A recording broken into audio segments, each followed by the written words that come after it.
Hey guys, I just wanted to come on, wish a happy Thanksgiving, and go over a few things with you.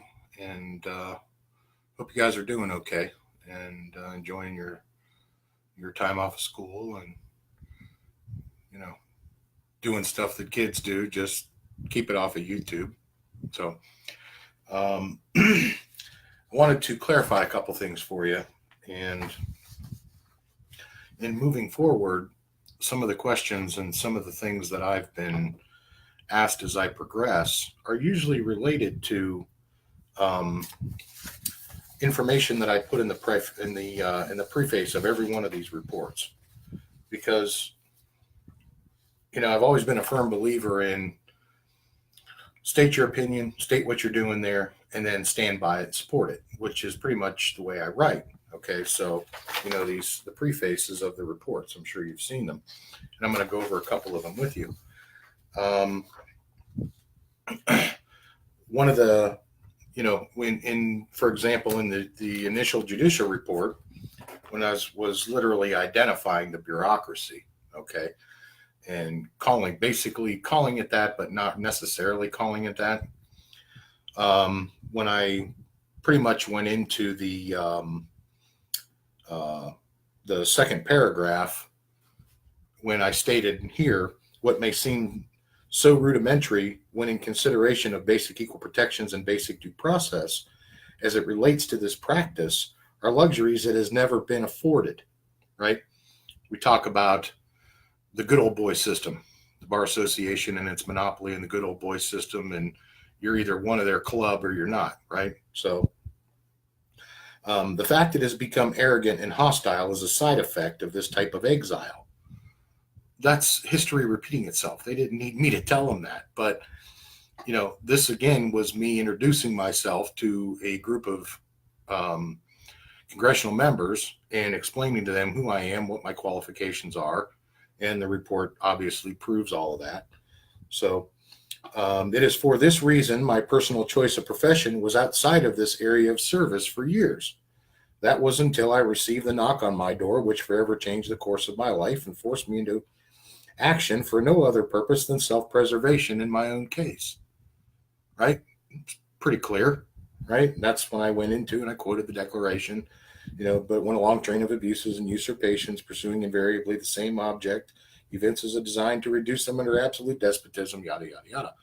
So um, that's basically was where my origination point of, look, I've already declared through the amicus brief that there's no confidence in the bureaucracy. You don't need me to clarify that anymore. We've already done that. I've laid down the declaration, requested the vote. So now, again, moving forward, that's where the report came in and said, okay, here's where we're going to start with addressing these issues on the emoluments clause. And of course, knowing full well what they were trying to do, weaponize the emoluments of government, right? Including the word itself. We talked about that on page 638 of the Black's Law Dictionary, where in 1991, this brand new definition mysteriously appeared out of nowhere. Whereas the word emolument set by itself since when? The 17th century? So, again, this is me bringing forth and exposing these things, but you have to do this. Remember, the people you're talking to or talking about are, they don't know you. They don't know anything about your case. You have to show that you're capable of communication, and how effective that communication can be. And this was before I went into all the case studying and talked about why it took 17 years to litigate the Hardwick case, for example. So I'm going to go into um, the original weaponized family court report, which I do not have in front of me now, but I have the supplement, right? And this was in addition to.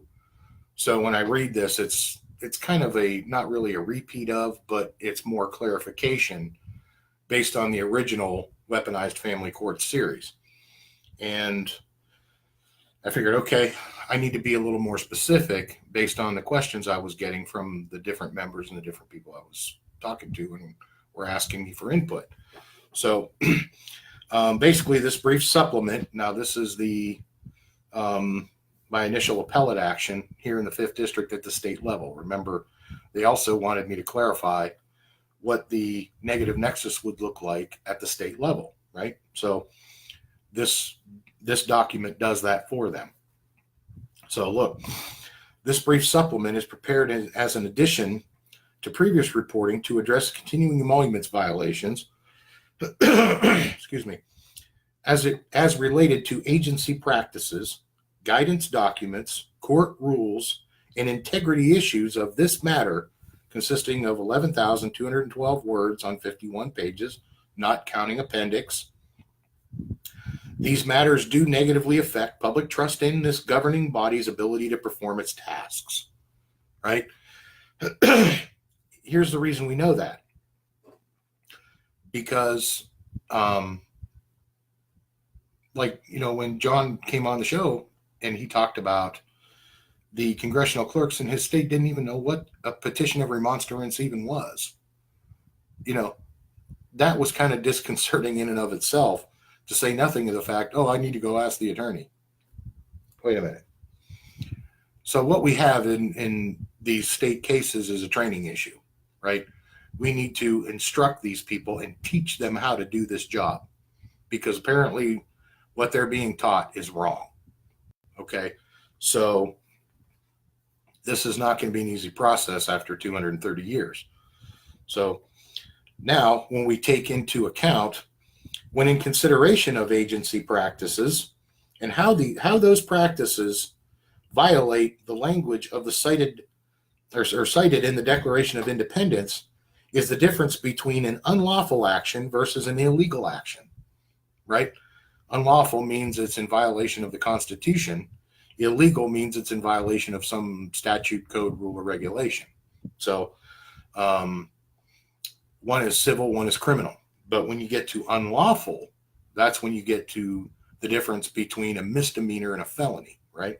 So the best example of such an unlawful emolument in context is observed by attached administrative order of May 1, 2018, which grants the state agency an advantage, but clearly reduces counsel by excluding government agencies, right? That is a special emolument or privilege, right? Well, Congress didn't sign off on that. That's the court literally governing in a capacity that is not granted them, right? But because nobody's ever challenged that as what it is, it's basically, by the way, you said we can't do that, pick of that. I'm telling you, you can't do that either. And if Congress isn't going to sign off on something like this, then it's not lawful, right? So that's the difference. That's why I call it unlawful, because Congress didn't sign off on it. This was an action independently taken by the court.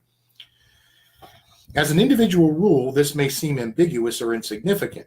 Yet when in consideration of the extensive labor this practice has riddled itself with in most of its rules and nearly all of its guidance documents, the redress process becomes weaponized to reduce the people of the state of Florida and placing them as an adversary against the government, right? So you want to say, you want to make a point, you need to give an example.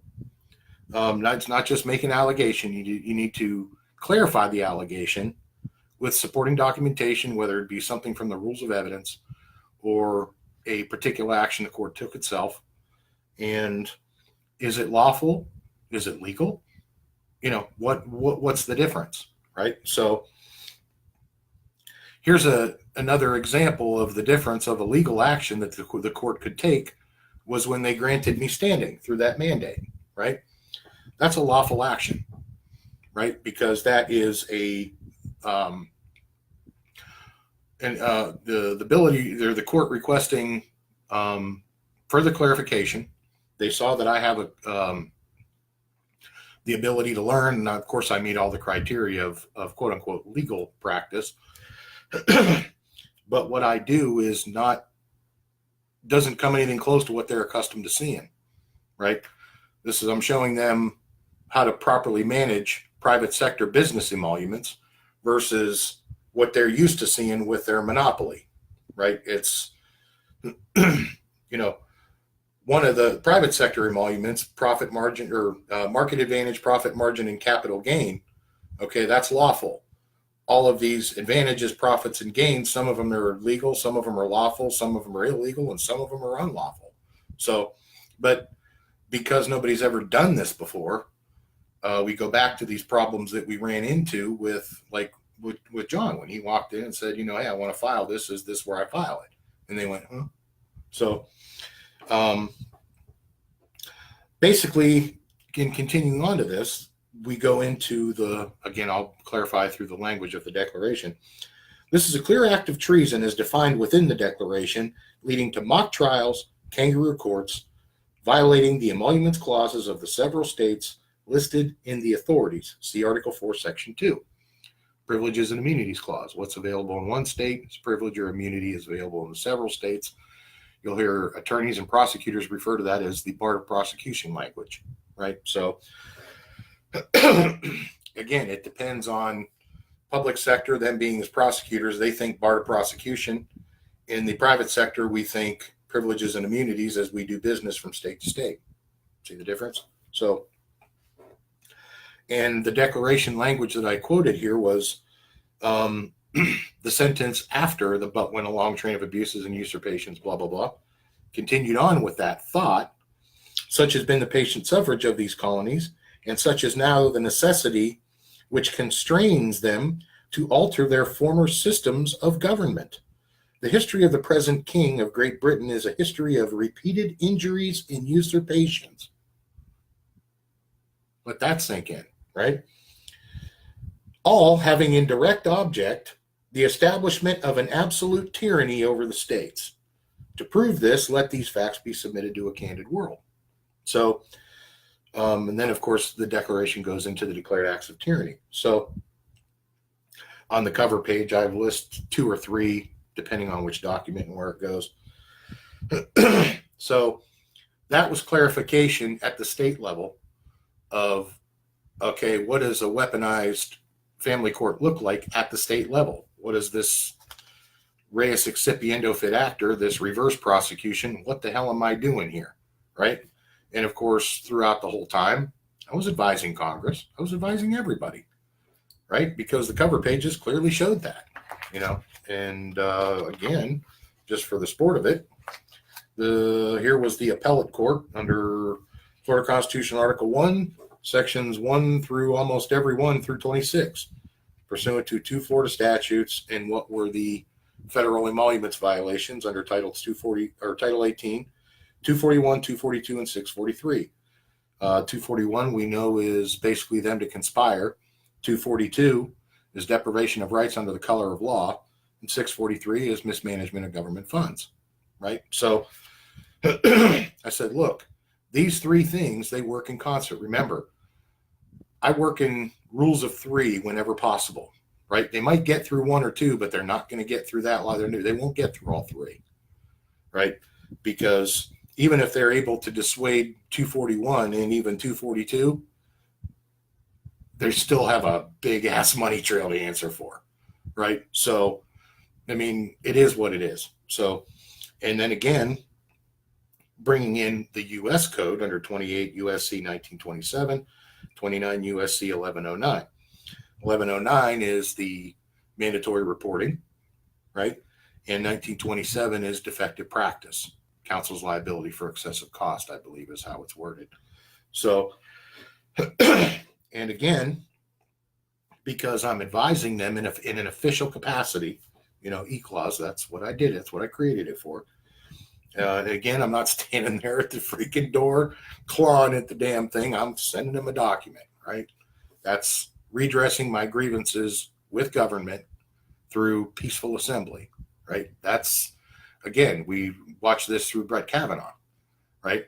The difference of peaceful assembly is I drew up a piece of paper and said, here, right?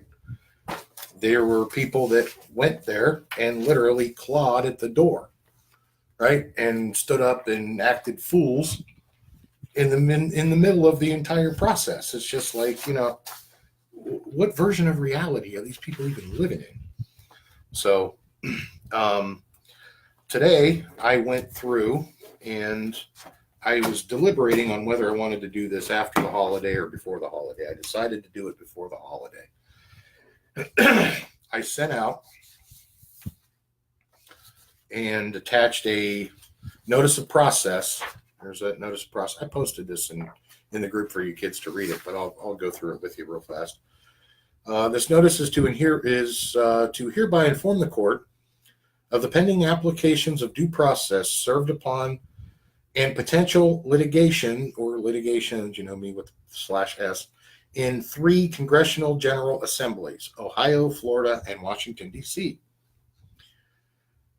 Pursuant to the attached mandate, third page, issued by the 5th Judicial Court of Florida, citing my office with equal standing, and the directive from the United States Department of Justice. Remember that guidance document letter that we got from November 16th, I think it was, where he basically put the kibosh on all that crap, right? So I will continue further actions as required by law, excuse me, to quash any further assaults upon either my person or my business moving forward, to expose the pyramid schemes of entitlements, right? Those are pyramid schemes. Like I said, I posted it for you so you know, so you've seen it. But pyramid schemes are unlawful. I mean, there have been people who've been trying these pyramid schemes. Christ, that's what started the confidence scheme, right? I mean, it's different versions of the same crap throughout history, right? Which, of course, we know are unlawful emoluments or lead to unlawful emoluments, depending on your interpretation. As I'm confident the court will now also recognize in light of recent events. Should the justices wish to enter an opinion on this matter, I would welcome any insights from their perspectives moving forward, right? I provided the document. This is not me standing there asking you that this, asking you, will you do this? This is me telling you this is going to happen, and it's already in process, right? That's the reason it's called a notice and it's not a pleading, right? I'm standing in law. I assume I put my car on the Monopoly board, right? And I'm rolling the dice and I'm going around the board, right? So that's the reason I file notices and reports. I don't file pleadings, okay? So that's the reason I asked, should the justices wish to enter an opinion on this matter, I would welcome any insights from their perspective moving forward. That's a reasonable thing for me to tell them, right? Also, I would, at this time, I would also like to extend my congratulations to Justice Brett Kavanaugh, as well as express my deepest sympathies for him and his family being forced to endure such a horrific process during his confirmation hearings. And of course, you know me, I had to throw a little zinger in there at the end. It has been close to 10 years and counting for me personally in dealing with such false allegations in my case. And I just signed it sincerely, Christopher Edward Hallett. Right? It's a simple notice. This is, again, and I said, I even took the liberty, prepared a nice cover page for them, right? I'm not excluding them in any way, even though they've excluded us.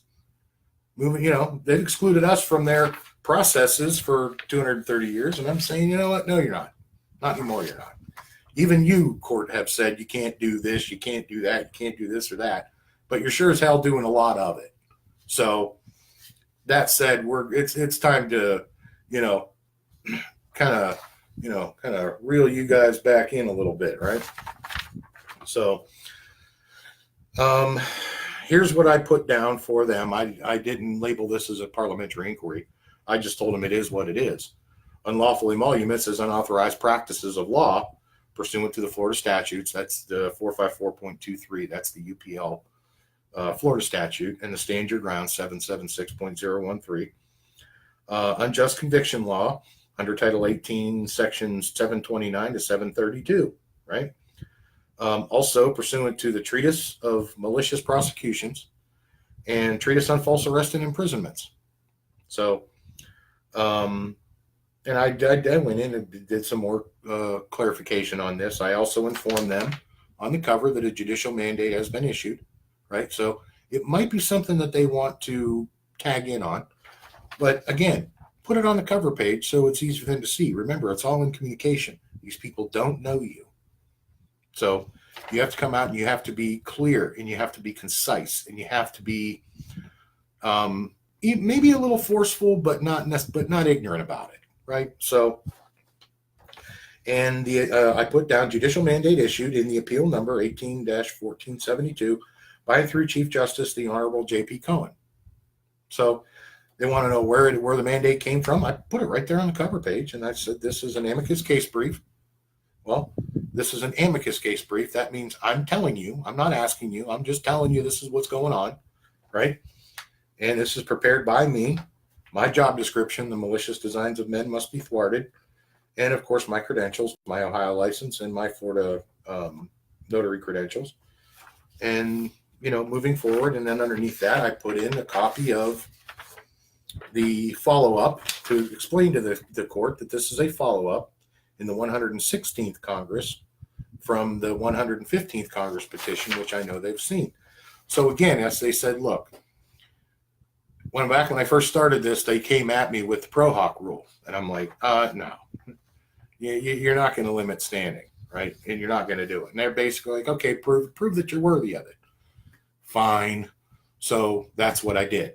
And now I'm coming back to them again, not standing there scratching at the door, coming back to them peacefully, right? With the prepared document saying, okay, are we going to play nice now? Right? You guys have, Justice Kavanaugh, sorry about that, brother, but, it's the same shit I've been dealing with for the last almost into 10 years now. So, if you're ready to, play nice and get through to the end of this sucker, let's do that. So, and again, knowing that they're in Washington, D.C. and I'm in Florida and we've never laid eyes on each other, right? That's why I explained to them in totality through principles of mathematics and calculus what the process looked like. What the process looked like that I'd been subjected to, the kangaroo court and all that. And, the negative, which is what people see, the positive, which is what the court sees, So to watch that play out for me was, I don't even want to say it was gratifying because, I guess you could say, I know I've been accused of being that way, but I'm not that way, right? I've said how many times I wouldn't want my worst enemy to go through this, but I do want them to see the level of shit that I've been through. So, at the same time, it's like, I didn't wish this on anybody, but for you to comprehend it, you're going to have to walk a mile in my shoes, brother. That's all there is to it, man. So, and moving forward with that, again, starting with the preface, the doing business as E-clause with full authority and standing pursuant to the attached judicial mandate, establishment of loss prevention practice, which of course I gave them the mandate in the year-end report, that little rascal right there from the Florida Department of State. Okay. And through the corporation, Florida Department of State, through loss prevention services to the United States of America Corporation, duties include, but are not limited to. Okay. Again, I'm going to stand there. I'm going to give you what here I am. Here's my job. Here's what my duties are.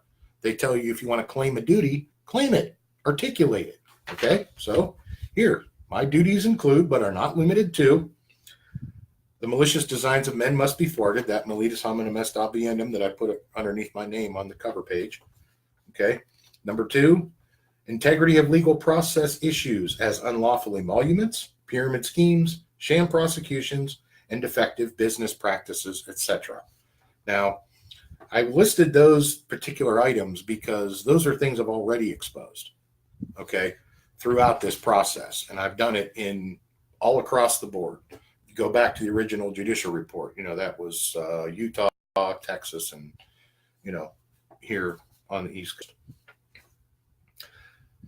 Lawful and equal enforcement under the Constitution of the United States of America and the constitutions of the several states pursuant to Article 4, Section 2 of the United States Constitution.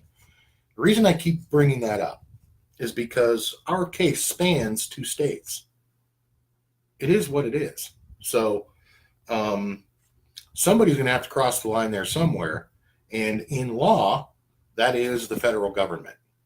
So now we're talking, you're going to start hearing about, well, who has jurisdiction and why and yada, yada, yada. This is the difference between, maybe a couple 100,000 people in the 1700s versus a few billion people now. So, the management mechanism is a little more complex than it was back then. So let's see here. Number 4, advising the courts through this process in accordance with the established due process of law as I redress my grievances with my legislature as written in the Constitution and paying due respect to Lady Justice in accordance with the Judiciary Act of 1789. So in number 4, I'm telling them that I am redressing my grievances with my legislature as the Constitution clearly dictates for 2 reasons. Number 1, that's the process, right? And number 2, because treason upon the court is on the table, whether anybody likes it or not.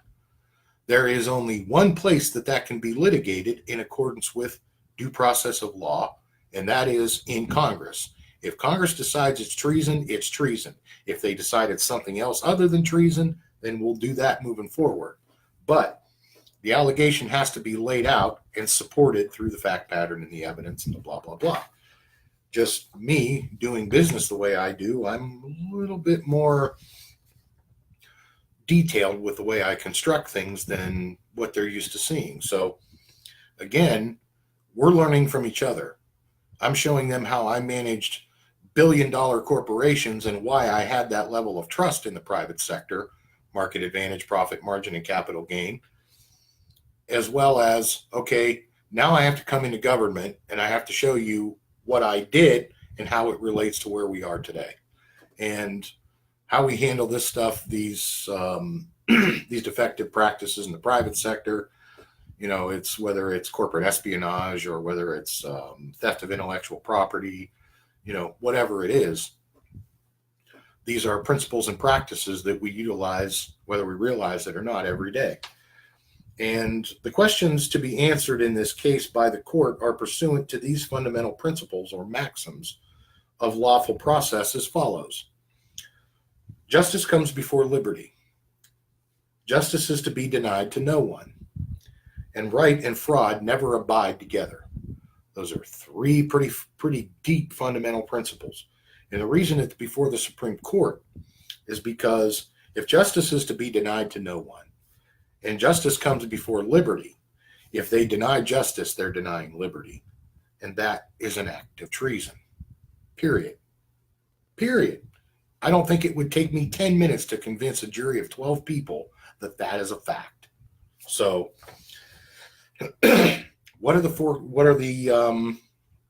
now moving forward, I said, okay, what are the questions? I came up with 4 questions. Very simple. How is it anything less than treason to continue to deny the people true justice under the law by not enforcing perjury statutes against government actors in positions of emoluments, there's that word again, knowing these 3 most fundamental principles and practices of law? Pretty basic question. How does the court reconcile or hold accountable the Bar Association in using the Declaration of Independence's declared acts of tyranny like a checklist of things to do in these cases to perpetuate litigation, and those actions not constitute treason on the court, meaning Lady Justice? Remember I talked about paying due respect to Lady Justice. Well, when you commit treason on the court, you're committing treason on Lady Justice. So, again, that's me clarifying my position and standing and what I'm talking about when I say this. So, number 3, how is Title IV et al., meaning all of it, of the Social Security Act, unlawful emoluments, as I'm calling them, anything but practicing barratry and extortion under the color of law? Knowing unlawful incarceration is the end result as clearly established in this case pursuant to the cited unjust conviction law. I just read that on the cover. And the cited treatises. Remember, the treatise on malicious prosecution and false arrest and imprisonments. So, and number 4, how is the Adoption and Safe Families Act of 1997 anything less than state-sponsored human trafficking? Right? In other words, yes, I know it's in the form of a question, but that's just for the purposes of jeopardy, right? As the basically a death penalty offense is articulated by the World Court. So in other words, the World Court's already said this. We've already answered this question in the World Court. You want to weigh in on it, that's fine, but we already know the answer. But because it's our system of law, and under the 10 Commandments, the first one is, you shall have no other gods but me. Basically, in practice, that means the law speaks to all with one mouth, right? So that legal maxim goes with number 1 of the 10 Commandments. So that's why I said when I construct these things, I tie these things together for a specific reason. Number 1, I'm proving to them that I'm capable of conscious thought and assembling these things together the way they fit, right? So number 10, you must not be envious of your neighbor's goods. You shall not be envious of his house, nor his wife, nor anything that belongs to your neighbor. And what legal maxim I chose with that was, what is illegal ought not be entered under the pretext of legality, right? So don't walk in here telling me that you know, or that you believe the Adoption and Safe Families Act is legal, knowing what the World Court's already said about this shit, right? Under the pretext of, oh yeah, it's legal.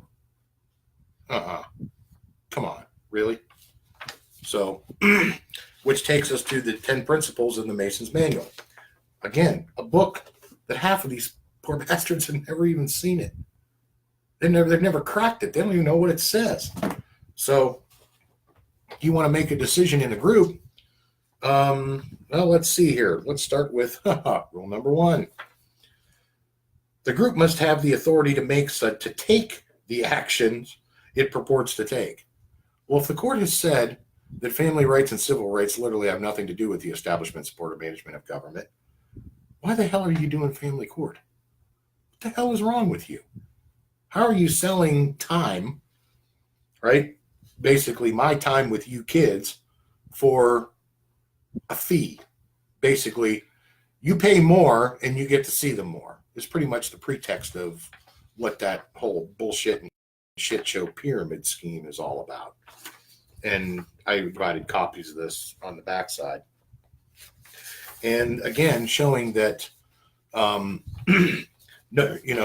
that most people don't even know what a quorum is. I go down here to number 4.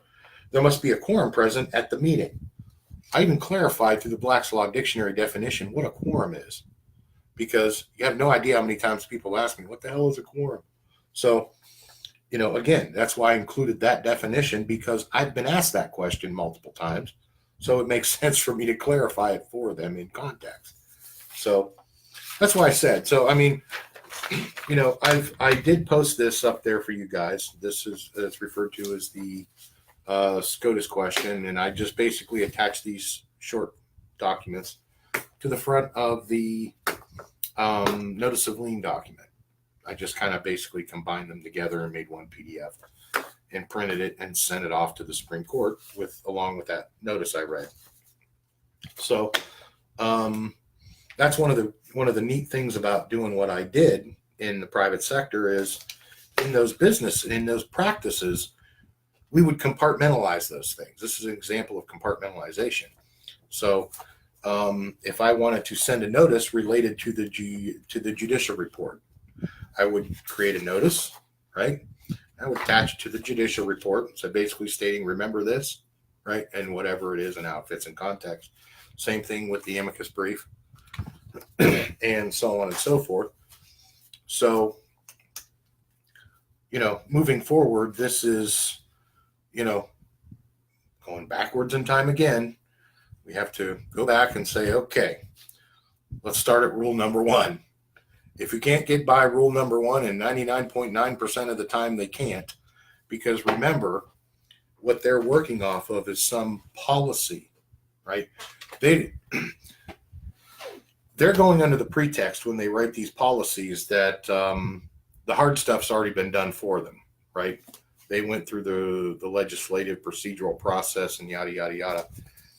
The problem with it is that most of these agencies did not go through or completely go through the legislative process, right? So again, we're seeing you got two mechanisms going forward here. You've got the liberal left, which is trying to pull so far left and try to redistribute as much of that profit margin, right? So they can literally sell votes, which is what they're selling justice for money, right? So that's selling the gain, right? The gain is their political clout. So remember, I did that E equals the quantity of profit plus gain divided by advantage. And, I did all three of those up on the board. That's what we call tic-tac-toe in the private sector. And, because it's a very simple way to explain market advantage, profit margin, and capital gain to somebody who's never seen it before.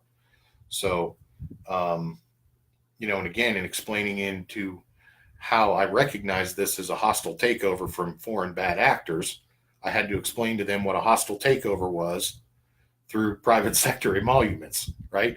So that's why I said those things just kind of fit together. They kind of mesh. They kind of blended, right? So, and they're like, well, how do you know so much about this? And yada, yada, yada, yada, yada, which of course I go back to the judicial report, which is why I prepared it. And I believe it was when I was talking about that quote from Alexis de Tocqueville, Democracy in America from 1840. This is page 7 down here on the bottom. Lawyers in the United States form a power that envelops society as a whole, penetrates into each of the classes that compose it, works in secret, acts constantly on it without its knowing, and in the end models it to its own desires. So basically, kind of the short version of is when they asked me, okay, well, who and what created you? My answer was, well, according to Alexis de Tocqueville, you did, right? Going back to Democracy in America from 1840. Who could say that better than he did? You ask the question, I'll give you the answer. You don't have to like the answer. That's the answer. So, and again, that's why the more I learned about this, the more I went, oh, crap. You mean to tell me we're dealing with a hostile takeover? Oh, shit. Right? So that's, I've quashed a few of those in my day. So let me just put it to you that way. I know how to handle that. So, kind of the short version is I'll probably be doing another couple of videos for you guys to clarify like some of the differences, the difference between a law, a statute, a code, a rule, a regulation, a guidance document. They got all these different parts, but what's the difference between them, right? And again, I want to teach you guys what's the difference between them. So if you see a policy, you can say, well, I don't care how you make your special sauce McDonald's. That's up to you guys. It's got nothing to do with me. If you see a rule, well, that means you put 2 cups of whatever in the special sauce. Okay, that's fine. If you see a law, that might be something you might want to pay attention to. And of course, a statute. Statutes they're kind of the, kind of the borderline thing, right? You'll hear, depending are you going to be inside the corporation, then statutes could apply to you. If you're going to be outside the corporation, then they do not. So that goes back to that jurisdiction, status, standing, and jurisdiction. And because I know how to play Monopoly better than they do, I said, okay, fine. I'm going to put my car right here. And now these statutes apply to all of us, right? So, That's why I said this is going to be this is going to be a really fun year for me, and I don't know what this means for us moving forward, but I know there's some stuff going on up there. I have been advised, so as I find out more on that, I'll be letting you kids know. I mean, who knows? It could come up. It could come down to me showing up on your doorstep. So I'll just go ahead and let that cat out of the bag right now. And that said, that's not a bad thing either. By the way, that would be a request by somebody higher than me, and if that becomes necessary, then that's the action we're going to take. So I guess I might as well go through here and read some of the comments because I didn't bring my mouse. Let's see here. We've got Jamie Lynn over here. This is somebody you need to watch. Yeah, I'll be doing that statutes, codes, and rules and regulations in a different video, guys. I don't want to bore the kids to death. It's their holiday, and we may even do that on the show. So, but let's see, Lena Willis. That's Lena Willis. That's the girl that we talked to the other day. That's in that chat group. Because I did make that phone call. Never did get a phone call back. What a surprise. But I did reach out to that prosecutor. So don't know when I'm going to hear from him or her. Don't know who it could be yet. But I did reach out and I attempted to make that contact. So alrighty. In light of that, I guess I'll see you kids as soon as I see you. So if I don't see you before the holiday, have a nice Thanksgiving and a nice Christmas. And, I'm sure I'll be seeing you before then. But anyway, talk to you soon, guys. Good night.